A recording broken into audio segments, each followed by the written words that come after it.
Students, disclosure প্রিন্সিপালের মধ্যে আমরা এইভাবে বুঝতে পারবো যে এটা এমন একটা প্রিন্সিপালের কথা বলা হয়েছে যেটা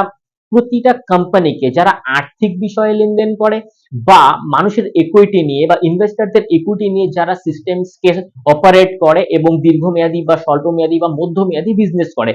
এবং এটা একটা লিগ্যাল কনসার্ন বা কনসেপ্ট যেখানে পরিষ্কার নির্দেশ দেওয়া থাকে যে প্রতিটা ইনফরমেশন সেটা যত বড়ই হোক আর যত ছোটই হোক, মানে each and every single information company should be present in front of the investor and managing director. মানে প্রত্যেকটার ম্যানেজিং ডাইরেক্টরস এবং ইনভেস্টরদের সামনে প্রতিটি তথ্য সত্যতার সাথে যাচাই পূর্বক সেটাকে প্রস্তুত করতে হবে। যেরকম ফর এক্সাম্পল, যে কোম্পানির প্রফিট এন্ড লস কিরকম, এইবার প্রফিট কিরকম হয়েছে, লস কিরকম হয়েছে, ব্যালেন্স শিটে অ্যাসেটের পরিমাণ কি বেড়েছে, লাইবিলিটিস এর পরিমাণ কি বেড়েছে না কমেছে, কোম্পানির ডেট কতটা রয়েছে, কোম্পানির ক্রেডিটর্স কতগুলো রয়েছে, কোম্পানির কাছে ফ্রি ক্যাশ ফ্লো কতটা রয়েছে, কোম্পানি কন্টিনজেন্সি রিজার্ভের কথা কি ভাবে, কোম্পানির কাঁচা রিপোর্ট কিরকম আছে, এই প্রতিটা তথ্য খুঁটিয়ে খুঁটিয়ে সত্যতার সাথে কোম্পানিকে বার্ষিক বা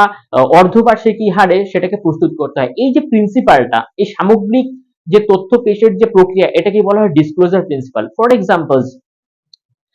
2019 ইয়েস ব্যাংকের যে সিইও মিস্টার রানা কাপুর তাদের কাঁচা রিপোর্টে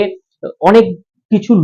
লুকোনোর চেষ্টা করেছিল, অনেক তথ্যই কিন্তু গোপনীয় ছিল, যেটা এক্সপোজ হওয়ার পরে, সেবির দ্বারা এক্সপোজ হওয়ার পরে দেখা গিয়েছিল যে সেখানে ব্যাপক গোলমাল ছিল এবং পরবর্তীতে তাকে দীর্ঘকালীন সময়ের জন্য ব্যান করা হয়েছিল, তার উপরে স্যাংশনস লাগানো হয়েছিল এবং ইয়েস ব্যাংকের যে আর্থিক সমস্ত রকম লেনদেন দীর্ঘদিনের জন্য কোল্যাপস হয়ে গিয়েছিল। তো এইভাবে ব্রডলি আমরা ব্যাপারটাকে রিলেট করতে পারি। Thank you.